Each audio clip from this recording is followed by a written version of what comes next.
Assalamu alaikum everyone, and welcome to the Ramadan Diaries with Greengate Trust. So inshallah, over the next couple of weeks or so, we're going to have different guests on our show, and we're going to be asking them questions so you guys can get to know them on a deeper level. And alhamdulillah, today we have Ghulam Mustafa. He's came from Burnley. He is a public speaker, and also he's becoming an alim soon, if that's correct. So Ghulam, how's it going? Assalamu alaikum. Wa alaikum salam, alhamdulillah. How are you? I'm good, alhamdulillah. So like I mentioned, I'm just going to ask you some questions. It should be natural and fun. Make sure they're not too difficult. It's not going to be anything hard. So let's just kick this off. Where were you born, Ghulam? Born in Burnley, born and bred in Burnley. Born and bred in Small Burnley. town. Whenever anybody asks me, normally I say Manchester because nobody really knows what Burnley is. But Yeah. I think because of the Premier League, we're doing all right so far. So I don't think so about that. Yeah, so I've got about 10 or 15 questions. I'm just going to ask you a mixture of different questions. The first question I have on here is, what's your favourite childhood memory of Ramadan? Favorite childhood memory of Ramadan? You know, it's a really good question, and I think with a lot of us and a lot of our viewers that are listening, they'll relate to this. For me, it's the elders. You know, now you look in Ramadan, you sit in the same places, and there's a lot of seats empty. Yeah. And it's just those empty seats, and you crave those moments that you were with those people who were sat there, you know, who you were sat with, who you were talking with, that sohbet, that kind of, you know, the feedback you'd get from them, that criticism you'd get from them, everything. That's one thing I miss the most. No, 100%. And I feel like the way we are today, how we are as people, a lot of it comes from the elders. 100%. Do you not agree? Like, the path that you're going in, do you think the elders had an effect on that maybe? The reason I'm in the field that I'm in is because of my grandfather, rahimahullah ta'ala. So they were the ones that asked me. We come from a Chaudhry Jat Bradari, you know, like a normal. And for us, like I remember now, even when I tell people I'm a Maulvi or I give speeches, they say, where are you from? I say, Kharak in Mirpur. And they say, no. Kharak na Maulvi hai nahi ho sakna. There can't be a Maulvi from Kharak, but you know, alhamdulillah. I understand how that is because I recite nasheeds. When I tell people I'm from Bradford, they're like, hey, you're from Bradford, you read nasheeds, it doesn't really make sense. But alhamdulillah, I think that's one thing for me as well. The elders, it's always good to have your elders around you. They can tell you little things that other people don't really know. You have them conversations and they just give you little pieces of wisdom. They've lived more than you, you know, they've lived 100%. Life, and most lessons come from life itself. The, you know, going up in life, going down in life. They've seen all this, they've gone up, they've gone down, and they can pass that on to us. No, mashallah. The next question is it's changing the subject a little bit, but if you could only break your fast with one food for the whole month, what would it be? I remember when I got asked this question, it was a hard question. One food that I can... So for the full month, you get to choose one food and... Can it be food or fruit as well? Or does it have to be food? I think just food. I don't know, you know. For me, it'll have to be chicken pakore. Chicken pakore. Wow. 30 days straight. 30 days straight. I'd have heartburn, like there's no tomorrow. But I think I'd do it. I'm sure you asked me this last Ramzan. I think I did, and I think you said... I'm sure I gave the same answer as well. Yeah, I think you did give the same answer. Right, that's a good answer. The next question. So a lot of these questions are about Ramadan and stuff, and then we'll move on to the other things later on. So what is your go-to suhoor meal? So do you know with me, my sehri is always bigger than my iftari. Right. And my sehri, this doesn't sound weird because you asked me, can I have the same iftari every single day in Rosé? I have the same sehri every single day in Rosé. And it's eggs, toast and beans. Eggs, so quite British, English. Yeah, like, no, but we, in our desi way, under toast. Under toast, right. So that I have that every single day. And does that do the job? Rosé now, they're quite short to be fair. Do you know when you've like seen the Rosé where we were opening Rosé at 9, 10 o'clock? Yeah. And now you're opening at 5. Now is, you wake up, read Zohar namaz, chill, read Asr.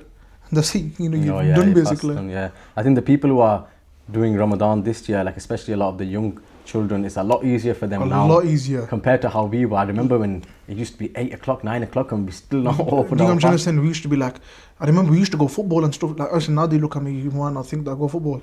But when we were kids, I remember we used to play until iftari. And yeah, our parents are calling us and saying, Rosa's open, get inside. And now you think about it, I don't think I could play football in Rosé now. Yeah, no. I go to the gym, like sauna, steam room, and one time I actually tried going. It was the hardest fast I've ever done. It's just... I couldn't do it. I think water is the most important thing. Food, we can all kind of just stay away from, but water is one of them things that is hard to... Plus, but the thing is, you know, when we were doing rosé, like, I'm talking about those rosé, it was very hot as well. Yeah. So when we were playing football, or like, for example, me, I've always been into cricket. So when we were playing cricket, it was like boiling hot, and plus it was the only season for cricket. Like with football, you can play anytime you want, but for cricket, you can only play at that time. No, true. So we had no choice. Either you don't play cricket and wait till next year, or you just play and you just gotta firm it. That actually goes good onto our next question. What's one tip you'd give someone that's fasting for the first time? Fasting for the first time. There are quite a lot of people out there. I get messages, people who have reverted, or even people that just want to try out the experience of how fasting I get it is. as well. Like I had a revert ask me, what should we do? You know, it's our first Ramadan. And at the end of the day, you know, our Grand Sheikh, Huzur Ziyal Ummad Justice Pir Muhammad Karam Shah Al-Azhari Rahmatullah Alayh, our grand teacher, they used to have a saying, and it's from the Quran as well. They used to say that my life, my death, my namaz, my zakat, my sadaqah, my everything is for Allah. So you know, like there's not a sense of I want reward for it. It's just I'm doing for Allah. No, 100%. You know, there's a woman when we talk about peers and mashayikh, we always talk about the male ones. Yeah. But we don't talk about the female ones. And there was a very famous female, you know, woman of God. Her name was Sayyidah Rabia Basriya, rahmatullah alayha. And you know, one famous thing that a waqiyah of hers was one day she was walking, and she had in one hand she had so you know how they have those dande on one side you have one bucket, and on one side you have one bucket. She had water on one side and fire on one side. And somebody asked her, what are you doing with water on one side and fire on one side? And she said, I wish that with the water I could extinguish Jahannam, and with the fire I wish I could burn Jannat. So, you know, what the hell? But the reason she said that I wish I could extinguish Jahannam, burn Jannat, because people do good deeds due to the fear of Jahannam and love for Jannat. Wallah, I want to do good deeds just for you. I want to do it because of my love for you. And I think whoever's fasting for the first time especially, don't do it because, alright, obviously there's big rewards for it. There's an entire gate called Babur Rayhan for those who fast, you know, of Jannah. But fast because Allah asked you to do it. And I think once you have that intention that Allah asked me to do it, then that's it. Nothing can affect you. Amazing answer, because I feel like the day and age that we live in now, a lot of people just fast, but they kind of miss everything else. They think, look, if I'm fasting, it's okay, but they might not do everything else that. At that point, you're just starving yourself, and that's true. You literally just look. For example, there's people who do these intermediate fasting and stuff like that. Even non-Muslims do that. You might as well just do that, because fasting is, you know, Allah subhanahu wa ta'ala says, كُتِبَ عَلَيْكُمُ الصِّيَامُ كَمَا كُتِبَ عَلَى الَّذِينَ مِنْ قَبْلِكُمْ. That fasting has been prescribed upon you the way it was done upon those before you. But why? Allah gives the reason. لَعَلَّكُمْ تَتَّقُونَ. So you may gain God consciousness, you may fear God. And that doesn't really mean fear, it means love Allah. 100%. You know, get closer to Allah, have proximity with Allah. And if you're just keeping a fast, and you know, we call them home rosé, that's practically what it is, home rosé. You're just not eating food and not drinking water.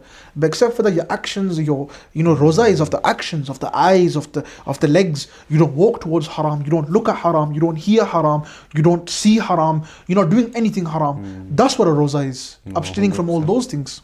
No, 100%. That's so true, especially the day and age that we live in. It's important to not only fast, but make the most out of it as well. I don't think not everyone understands how important Ramadan is to us and how much rewards we can gain in this month. The next part we're going to move on to is called this or that. So it's a bit of a game. So there's just 3 or 4 different options that we'll have, and I just want you to choose between them. So first we have suhoor or iftar.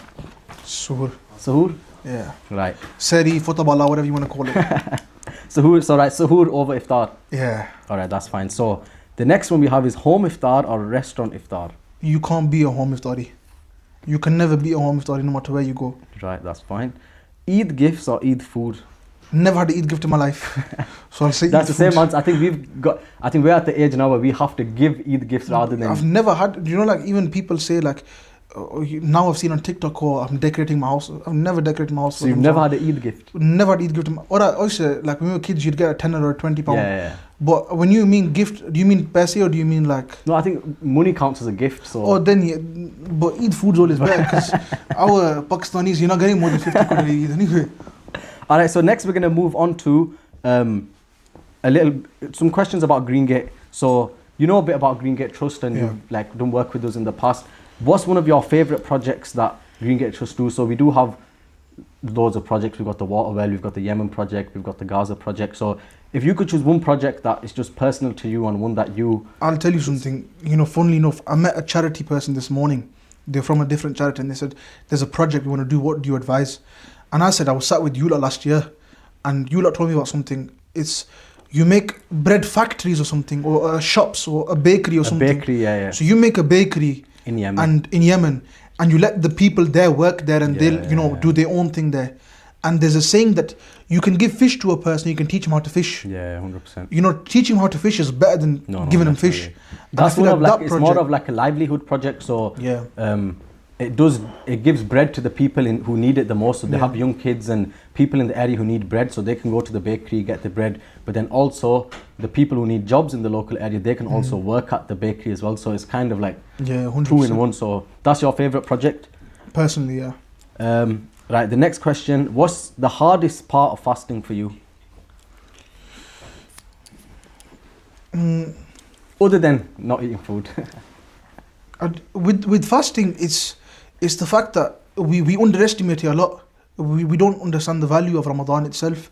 For me, the hardest thing is maximizing that month. It's Ashahru Ramadan alladhi unzila fihi al-Quran. Ramadan is that month in which the Quran was revealed. Ramadan, there's so many virtues of the blessed month of Ramadan. And I feel like maximizing that month to the best of our capabilities, that's the hardest thing to do. So Ghulam, why is charity important to us, especially in this blessed month of Ramadan? That's a really good question, especially in this month of Ramadan. One thing that I believe is so beautiful is that before the blessed month of Ramadan, we have the blessed night of Shab Barat. And I believe that night itself is a preparation for the blessed month of Ramadan. And Ramadan itself, I believe it's a preparation for the blessed night of Inna anzalnahu fi laylatil qadr. The blessed night of Laylatul Qadr, the night of power, the night of revelation. And the reason these nights are there, we have Shab Barat, we have 10th of Muharram, we have the Ashura, we have Ramadan, we have Laylatul Qadr. Why is this there? It's for us to gain proximity and closeness with Allah. And any wali you've seen, any man of God, for example, Greensgate Trust, this is a project that's based on, and we look up to the awliya in everything we do. The likes of the Habaib in Yemen. Everything we do is under their approval, under their happiness, under them being happy with it. Yeah, 100%. And you have the likes of Sheikh Abdul Qadir Jilani, Khwaja Muinuddin Chishti rahmatullah alayhi. Why did they reach the ranks they reached? Because they helped others. 100%. Because they helped others. Khwaja Muinuddin Chishti rahmatullah alayhi. One thing beautiful about them is, do you know how many people converted to Islam because of them, or reverted to Islam because of them? 90 million. Wow. How do you think that would have happened? By going out and giving to people. Khwaja Muinuddin Chishti rahmatullah, today we see as Ajmeri, Indian, whatever, comes from the subcontinent. Where was he actually from? From Iran. So he come from Iran to India, and you know what he did first? He started helping people, dressing like them, speaking like them. It came to a point where the Hindus would come to Khwaja Muinuddin Chishti rahmatullah alayhi, and you know what they used to call him? Mure Khwaja, my Khwaja. Imagine Hindus calling this man of God Mure Khwaja, my Khwaja, because he used to serve the people. We need to use this month to serve in the best way we can. And I think Greensgate Trust is one of those charities that's the best way for us to serve the people. Subhanallah, amazing answers. Ghulam, thank you very much for joining us today. Anytime, my It's brother. been an honor. And to all the viewers, thank you very much for joining us. Inshallah, we will see you all soon.